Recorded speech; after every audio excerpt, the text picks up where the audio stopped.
Domo arigato, geek to me radio, da da da da da da. Domo arigato, geek to me radio, da da da da da da.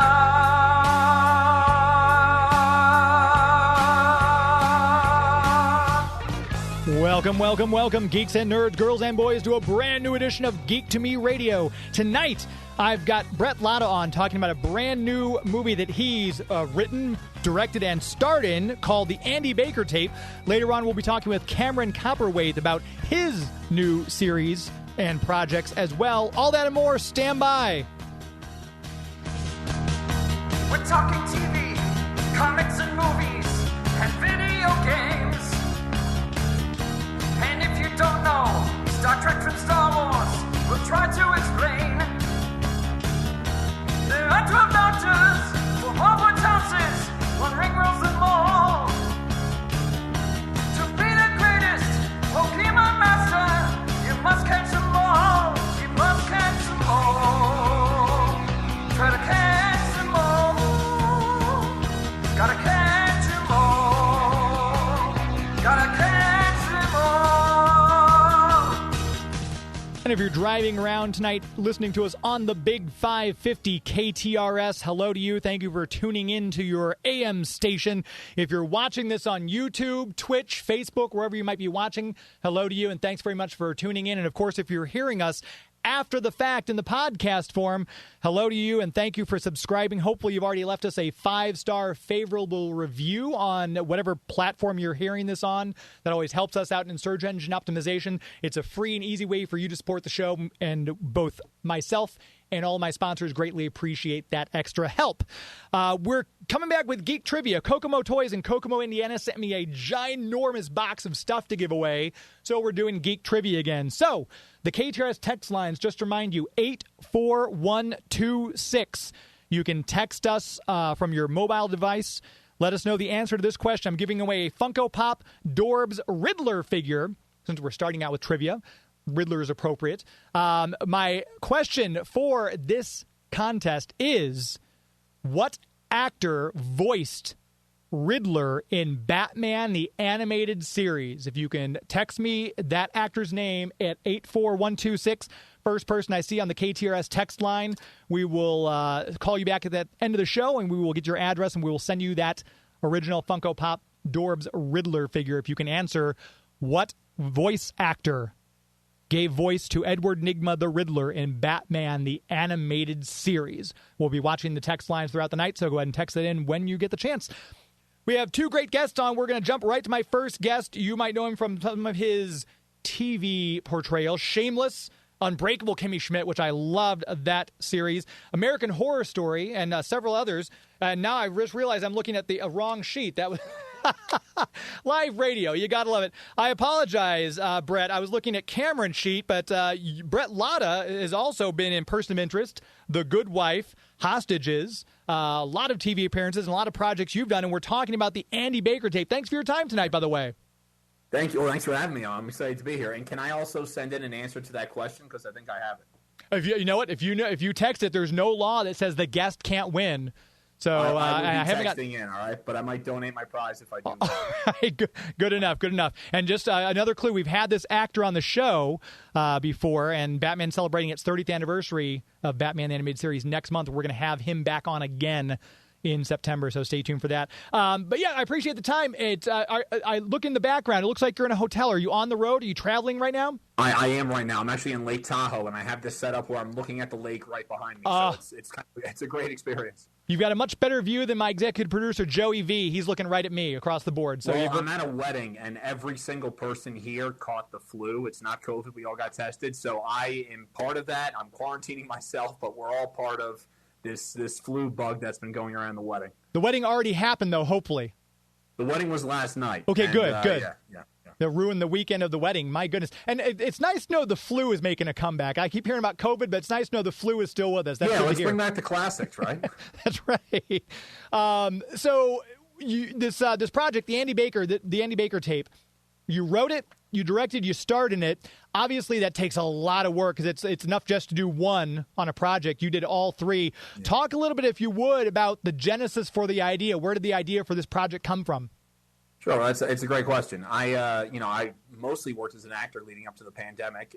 Right before the lockdown happened, I was part of a short film that won the Academy Award for Best Live Action Short Film. Right afterwards, I got a grant through SAG. I put it towards the camera, and I started producing some short films. I wanted to learn how to shoot. I shot one that was terrible. I shot one that got a little bit better. And then Dustin, who I wrote the Andy Baker tape with, who also plays Andy Baker in the film, called me up and goes, why don't we just write something and take a road trip? We'll shoot this on the road.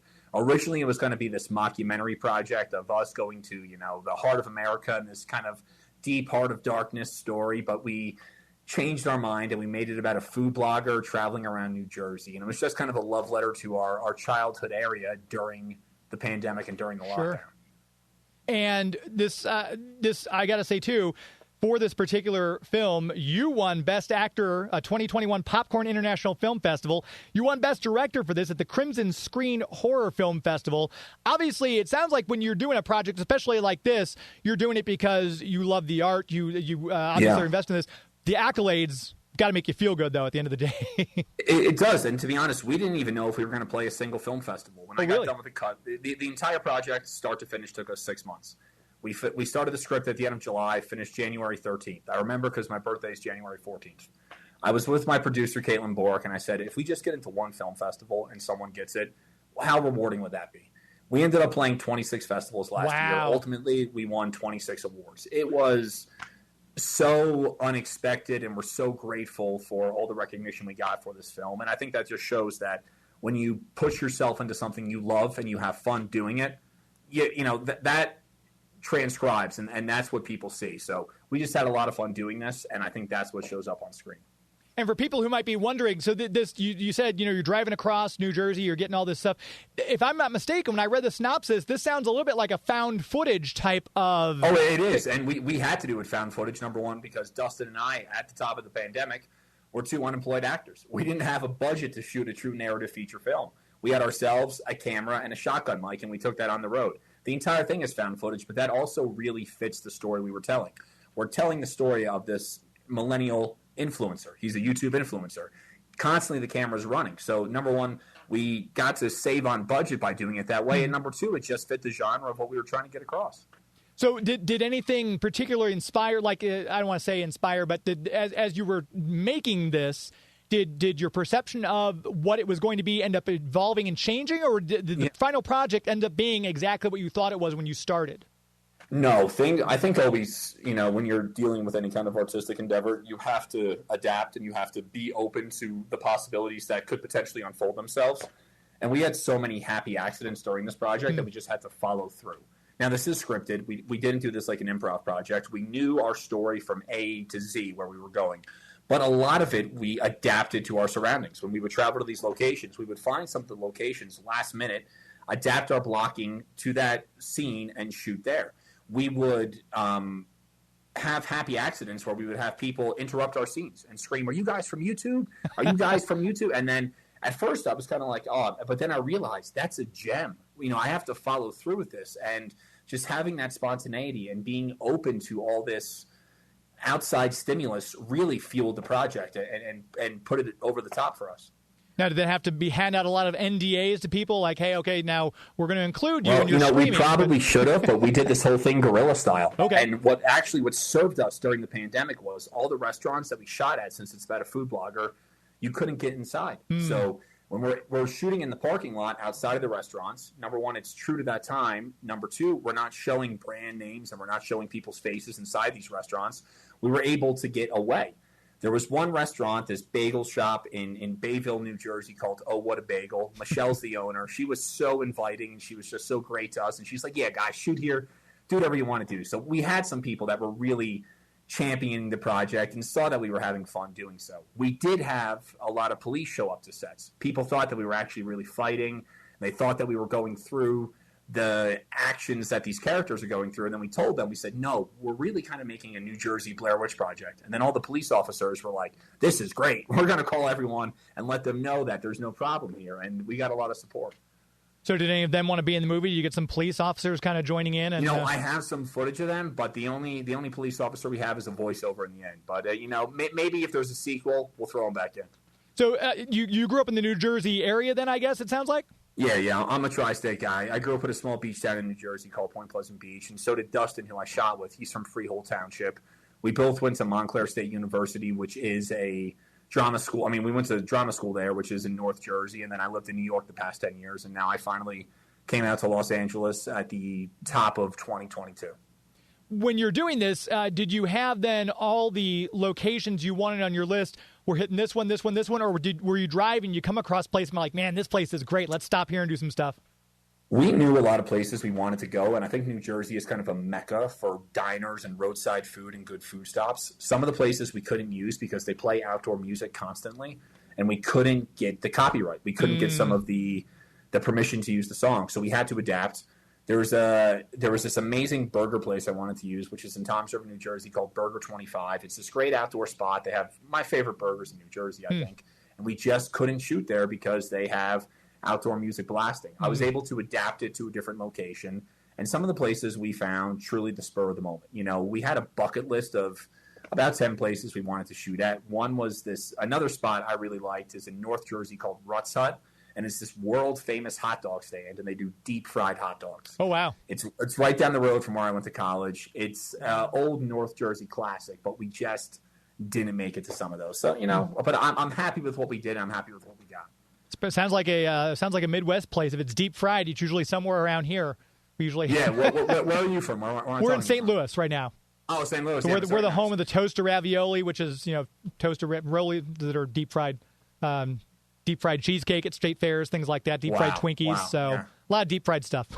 it was my first trip to the Midwest this summer. I did a lot of touring around the Midwest. I didn't make it to Missouri, but I was in Wisconsin, Indianapolis, all these, and it was just neat to try all the different foods. And, I feel like that some regionalisms for food it's so territorial and specific. People eat this here and they're so proud of it.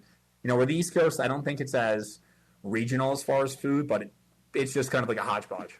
Hey, are you a foodie personally, or was that just something for the movie? Or no, I am. I'm addicted to food, and honestly, I used to be a competitive swimmer, and truly, my caloric intake a day was 20,000 calories. Ooh. I could eat whatever I wanted and not put on weight. I stopped swimming. I was on that same diet. I truly put on 35 pounds in a month. So I learned the hard way. I can't be doing it, but I do. I love exotic food. I love traveling. I love just to eat different things and see what I can find. And I wanted to use that because, number one, it's just a fun aspect for me to, do a film about a food blogger because I'm addicted to food. But number two, we have not seen this yet. This is an untapped element in found footage films or any kind of films. We're not talking about food bloggers. So it just seemed like the perfect way to kind of have our starting ground for the film. You mentioned the Blair Witch Project, obviously probably really kicking off the found film genre. More than any other film. I watched so many, and yes, the Blair Witch Project, when that came out, that was not the first major one. There were some that came out. There was one film that came out called Cannibal Holocaust. I think it was 1971. Oh wow!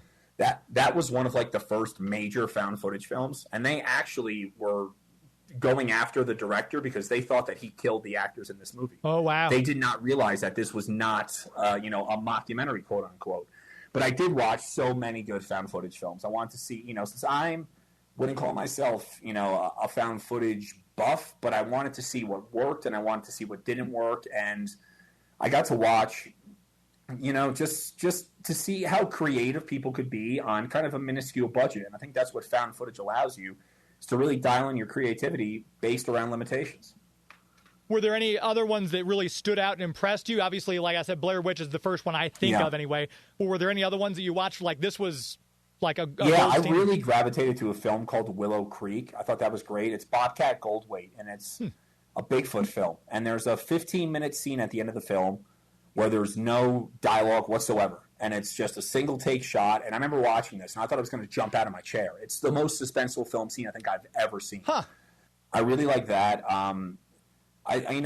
We have been getting in post-production a lot of comparisons to this film Creep, and I didn't actually watch Creep. I didn't know about it until about halfway through the script, and then I was watching some films. We came across Creep, and I realized there definitely are some similarities in the story.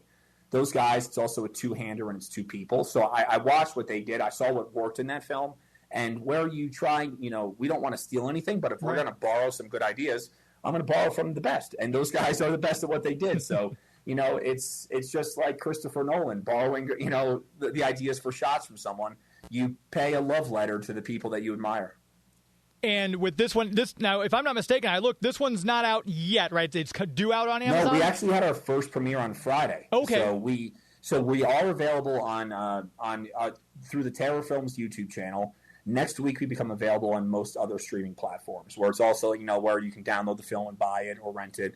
But right now, it's playing through the Terror Films YouTube channel. And then August 19th, we become available through Kings of Horror, which is also another, great horror channel people can watch the movie from. What do you? Well, actually, you know what? If you mind sticking with me through a quick commercial break? Yeah, sure. All right, perfect. Yeah. If we were listening right now, we're talking with Bret Lada about his project, the Andy Baker Tape. We're going to take a quick commercial break. We're going to come right back and talk with him a little bit more about film, about his other roles, and more. You're listening to Geek to Me Radio on the Big 550 KTRS. Please stand by. Hi, this is Meatloaf, and you're listening to Geek to Me Radio. Welcome back. Geek to Me Radio, heard here every Sunday night on the Big 550 KTRS. We also do the video live, so you can watch us on YouTube and Twitch and Facebook. Make sure you give us a like or a subscription button press on those sites. That would be something we'd all greatly appreciate as well. Want to make sure we tell you about our official movie sponsor, Marcus Theaters. MarcusTheaters.com is the website. You can find the location of the Marcus Theaters or Movie Tavern closest to you. A lot of good movies out. Bullet Train, #1 at the box office this weekend. That's a fun film to get out and see. Maybe you've not yet had the chance to see Thor Ragnarok. Thor Love and Thunder. If you want to get out and see a movie, do it at Marcus Theaters. If you use the app, you can go to your smartphone or device. I've got the app on mine. So if you're out and about, we just went to Collinsville, Illinois last night doing some business over there.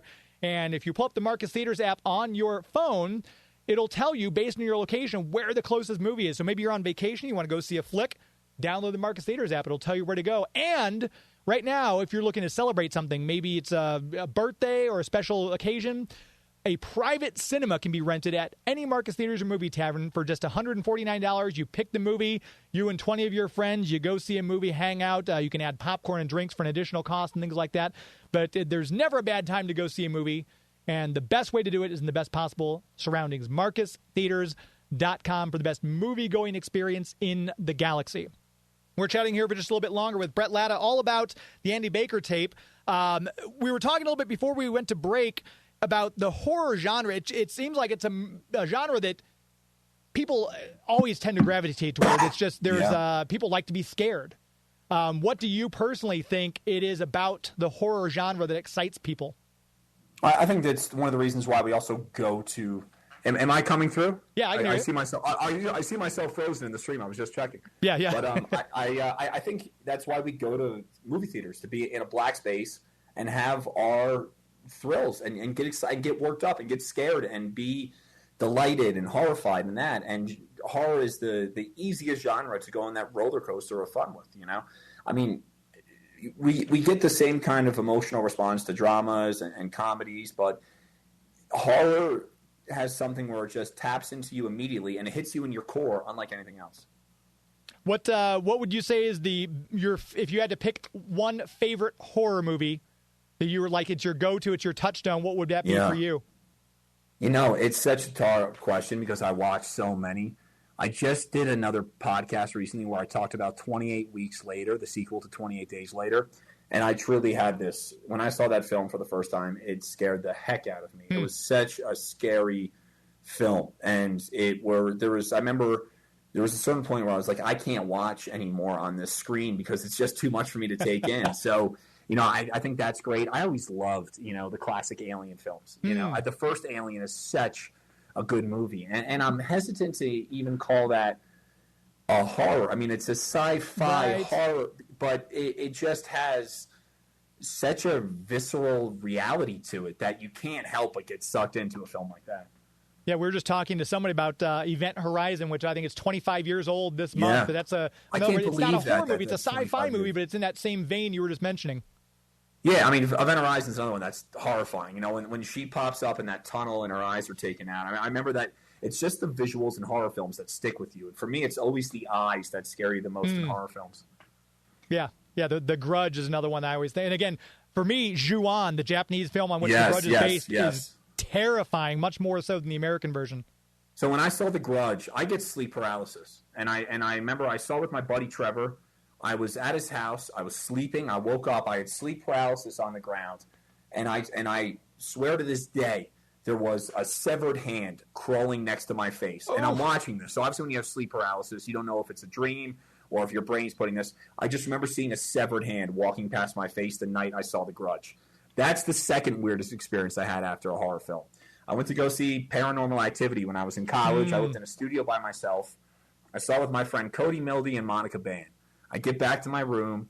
My lights are off. I'm sleeping. I wake up. My TV starts sparking in front of me, just these gold sparks. I couldn't sleep the rest of the night. Oh, my gosh. Whew. Yeah. It's like you said, it's that visceral. You don't know. I've had sleep paralysis myself, and it's like exactly what you're talking about. I'm like, I'm not sure if this is real. Is this really happening? Or is your mind in an altered state and you're actually able to pick up something that's going on around you? That's not exactly, and it's one of the great mysteries that no one really knows what's going on when you get sleep paralysis. Was something we need to investigate. That's a topic for another horror movie, I think. Sleep paralysis. Well, I think they made one recently, actually. Oh, really? They used to say that sleep paralysis was when a demon or a devil is sitting on your chest. That was the medieval idea for it, but who knows? But it always happens to me after my brain's in a stimulated state, after I see a horror film or after I have some kind of extreme stimulus. So I feel like there's some sort of connection there that we're opened up to something different. Absolutely. And I know, in addition, we talked about some of the projects you've worked on. My goodness, Succession, which I love that film. Yeah. I'm sorry, that series. It's been a brilliant. Orange is the New Black. For me, it's the best show on television right now. And not because I was part of it, but just even the scenes that I'm not in.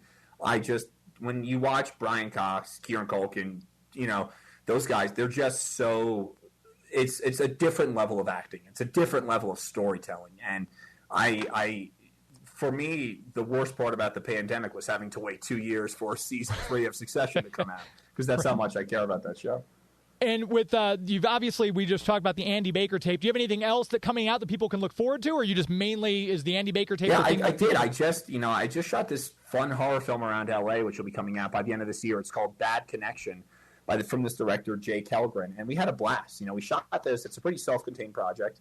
It was a 14-day shoot. We shot all over the city, and it's just another really fun roller coaster ride of a film. So when that comes out, everyone look for that. It's Bad Connection. It's just a really exciting project. If you have a 14-day shoot like that seems like, because people always talk about, oh my gosh, I was 3 months on this movie, or oh my gosh, it took all this time. I guess it sounds like you're really kind of in that run and gun kind of vein, knock the movie out and be done. It sounds like that's kind of your wheelhouse, I guess.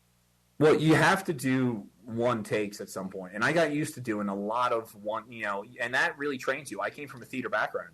If you mess up in theater, there's no setting back to one. You're there where you are.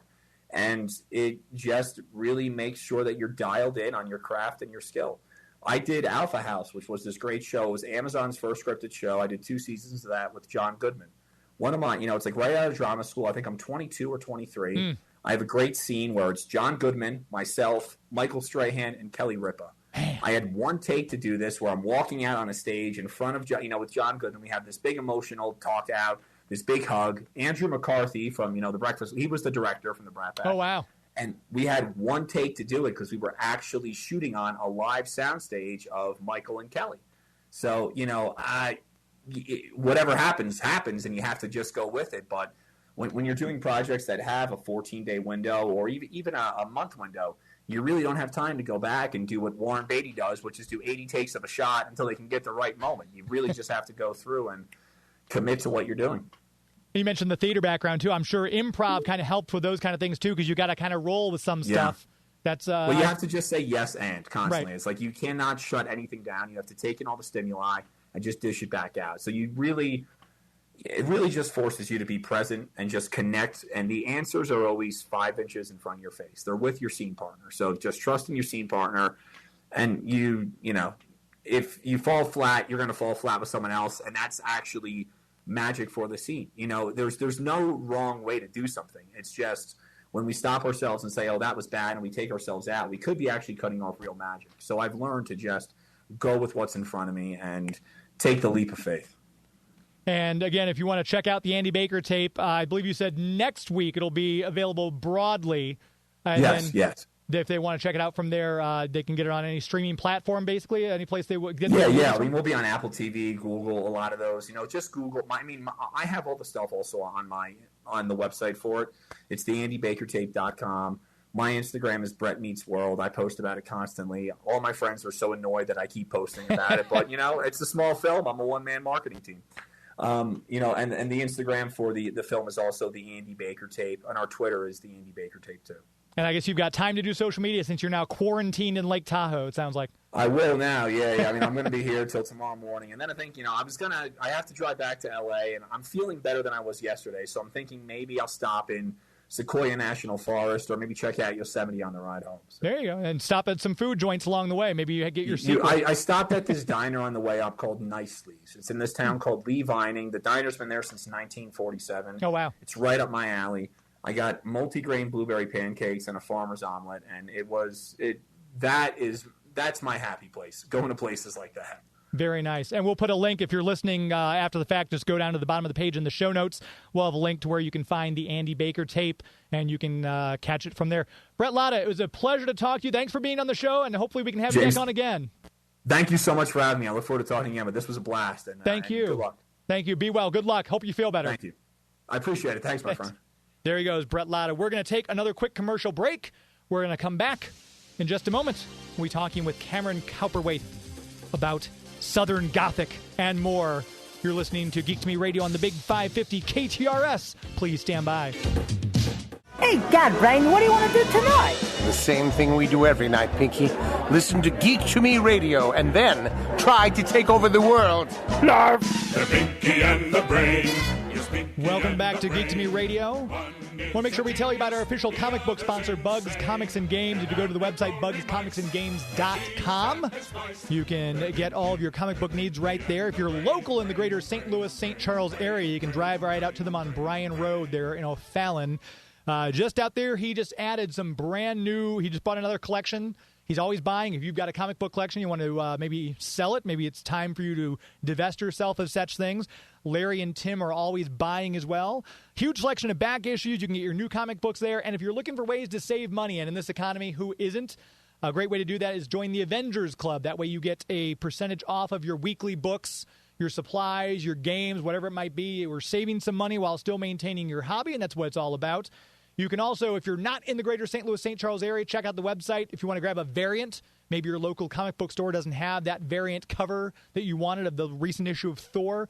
Larry might have it. He throws up on the website, so check that out as well. Also, give their Facebook page a like, Bugs Comics and Games on Facebook. Larry and Tim will be very glad that you did. We're very proud to have them as the official comic book sponsor here on Geek to Me Radio. We're going to take a quick commercial break. We're going to come back chatting more with Cameron Cowperthwaite, all about his project Southern Gothic and more stuff that he's been in. You're listening to Geek to Me Radio on the Big 550 KTRS. Please stand by. Hi, this is Nichelle Nichols, and you're listening to Geek to Me Radio. Very, very sad news this week. Obviously, we lost the great Nichelle Nichols, lieutenant of who I was so grateful I got to meet her the two times that I did, and very grateful that she was able to do the show. We had her on Geek to Me Radio back in 2018, I believe. But a huge loss, just such an amazing human being and an incredible actor, too. A series of losses we've suffered lately in acting. It's so many people we're losing. David Warner the week before. It's just been tragic. But that's, we have their projects. They live on in all these great shows and film, and that's they're immortalized for those purposes, and we're very glad that we're living in the time in which these same people existed. We shall all feel very blessed. I want to talk to you about our official sponsor, our premier sponsor, the people who keep us on the air, and that's, of course, the City of St. Charles, the Greater St. Charles Convention and Visitors Bureau. If you, like my first guest, Bret Lada, are traveling across the country, you might want to put St. Charles on your list of places to pop in. Lots of great restaurants, lots of great shops, lots of great places to stay, lots of nightlife, lots of things to do. If you're a history buff, if you're a foodie, it's a great time to go visit St. Charles. And if you're living in the area, maybe you haven't been over there lately. My wife and I were just out walking the dog, decided to go for a walk on Main Street. 2 new shops I had never seen before popped up. And the great thing about this is that this entire area is made up of small businesses. And in this economy especially, it's always so important to support small businesses. So if you are in the greater St. Louis, St. Charles area and you've not made the trip over to St. Charles lately, right across the Blanchette Bridge, go check them out. Halloween right around the corner. Of course, their big Legends and Lanterns Festival will be going in full swing. Christmas Traditions, their big festival for that right afterwards. There's never a bad time or a bad season to go visit St. Charles. So whether you are outside the greater St. Louis, St. Charles listening area, and you might be catching this on the podcast version, or if you're streaming us online, or if you're watching us on YouTube or anything like that, make St. Charles a place to come visit in 2022. If you haven't visited lately and you're in the greater St. Louis, St. Charles area, go check them out. Find a new restaurant. Have a cocktail. Go shopping. It's a great time to visit, and you can start your trip at the website, discoverstcharles.com. Once again, discoverstcharles.com. As we always say, it's an historically good time. We have on the phone with us, switch him to the phone, Cameron Cowperthwaite, talking about the projects you've worked on. I mentioned at the very beginning of the show, you were on Unbreakable Kimmy Schmitt, which was such a fabulous show. What was your experience like on that set? Nerve-wracking, man. It was a blessing to be there. Comedy is in my opinion way tougher than drama. There's a commitment that it takes and an energy that it takes where it just generates so much of your being in terms of needing to be present and there. And there's improv on the set, and it's a Tina Fey show, so. It's going to be the legend of the legends of the legends who are directing and writing, and Don Scardino, who was a part of Jesus Christ Superstar on Broadway, was my director, and I was like, oh, wow. What the hell am I doing here? But ultimately, you found that you were in blessed hands, and it was a blast. I would absolutely dabble in the comedy world again. I learned a lot. It was total commitment from all the actors, and it was just an amazing experience to be able to play in that world with those guys. And then switching gears completely from comedy to horror, you were also in the movie Pledge. We actually had Aaron Dalla Villa on the show 2 years ago, I guess, talking about this film. I watched that film, and my goodness, that was a visceral, in parts just hard to watch, but you couldn't turn your eyes away. Talk a little about your experience on Pledge. Pledge was equally as amazing from the similar standpoint of Unbreakable Kimmy Schmitt, actually, because there was also a lot of improv. Dan and Zach were both very comedic. Even within the horror film, I actually found when I saw it back, it was interesting because at that time I hadn't seen a lot of horror comedies. So when I read the script, I was like, hang on, is this funny? You know what I mean? It kind of you go, wait a minute. Am I reading this correctly? And then in doing it, we had such a blast that I was laughing all the time. I have to shout out Aaron, who was just, brought this Tom Cruise kind of energy to the set that was so infectious and impossible to ignore. And it was an amazing testament to this idea that you can be funny in horror. When I got to see the film back, and it actually, all those jokes that I thought were funny landed, I was blown away at the execution and how it all came together. And I have to say the comedic timing of some of the actors on that set was like being on Kimmy Schmitt. It was like, I felt the same kind of sort of, what am I doing here, man? But it was a blast. It really was. When you think about in your career right now, you've got far to go still. I mean, you're young, you've already worked. When you think about it, Ryan Murphy, you talked about the directors you work with on some of these other projects. Where do you go from here? It's like, the bar keeps getting a little higher. Boy, pretty soon, do you have a summit? Do you feel, obviously, like I said, you're still young. Do you feel you're on your way to, or you still you're still struggling and working? How does it feel to be where you are? You've worked with so many accomplished people, but like I said, you're still so young. You've got so far to go in the industry still. It's interesting because this business is so up and down, and I try to remember the late great Bill Paxton, who was someone that I looked up to as this journeyman actor, which I kind of see myself as. I like this idea of playing characters and the villains and not so much the leading hero. And Bill Paxton talked about that very thing, man. He was like, it is so wild that this business can exist in a way where I can work with Tom Cruise and then the next week be sitting on my couch in my boxers unemployed.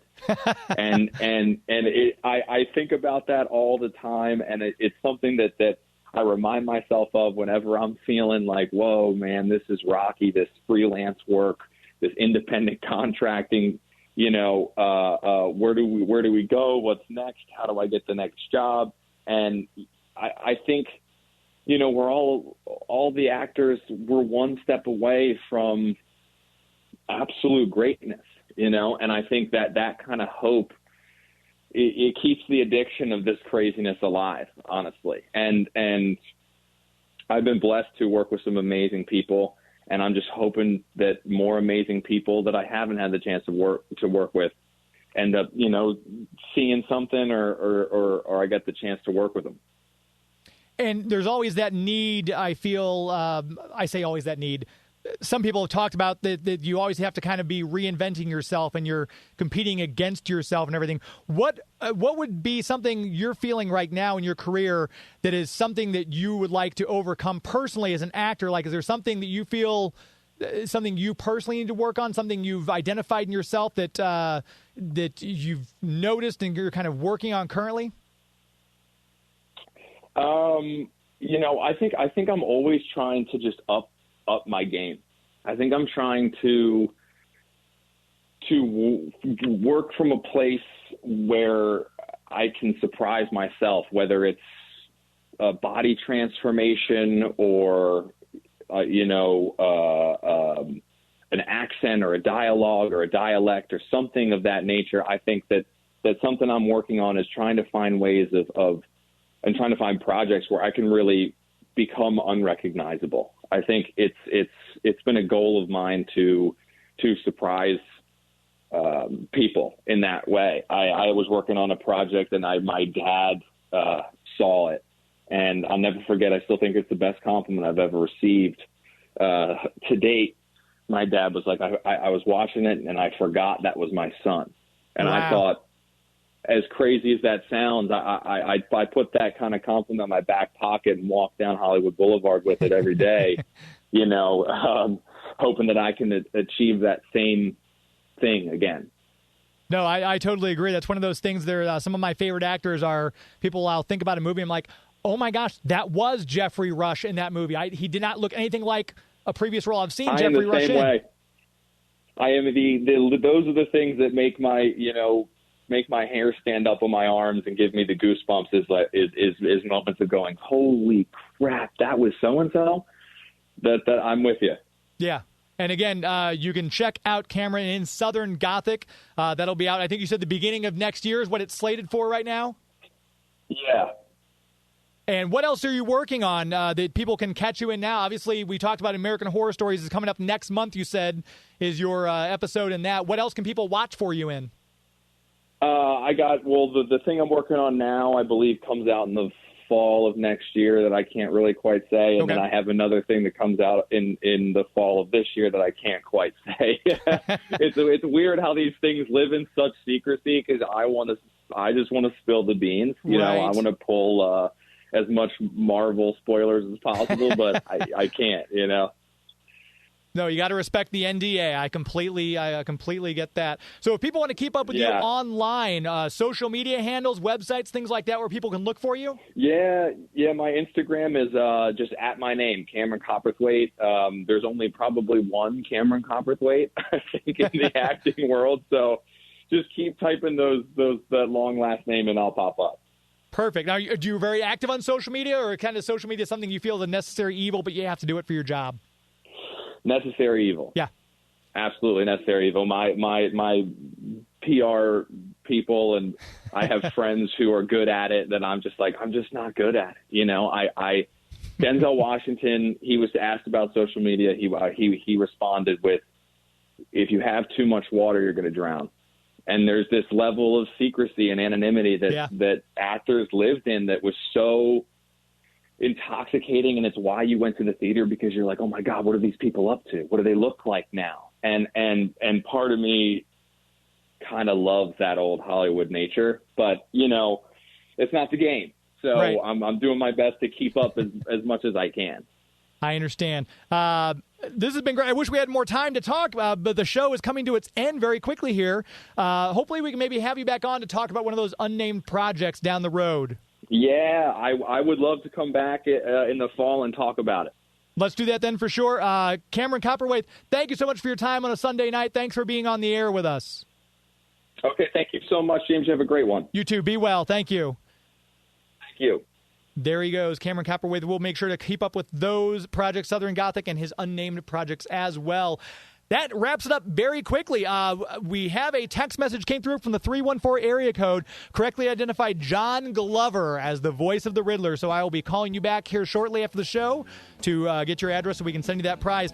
Thank you, as always, to Joey V in the studio with me, helping me keep this show afloat. 6 years I've been doing this. We just celebrated our 6th year anniversary on Saturday. So thank you all who have watched and who have listened over the past 6 years. Thank you. It really does mean a lot to me. Thank you so much for supporting us. Make sure you're following us on Twitter and Instagram at Geek to Me Radio, and you're subscribed to the Facebook page, facebook.com/Geek to Me Radio, youtube.com/Geek to Me Radio. Subscribe there if you would, please. It'd mean a lot to me for that as well. Thank you to all my sponsors, City of St. Charles, Marcus Theaters, and Bugs Comics and Games. And thank you both my guests, Bret Lada and Cameron Cowperthwaite. Until next week, my friends.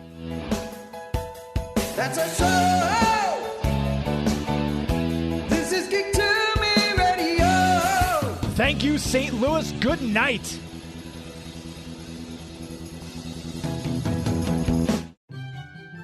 Hey kids, are your parents about to buy you a shiny new toy from Amazon? Hi, I'm Chucky. Wanna play? Well, don't be selfish. Share some of that money with us. Before going on Amazon, make sure to type in bit.ly/geek2me in the web browser. It will look just like Amazon.com, except it'll say referral Geek to Me Radio up top. And then when you check out, a tiny percentage will go to support the show without costing you 1 cent more.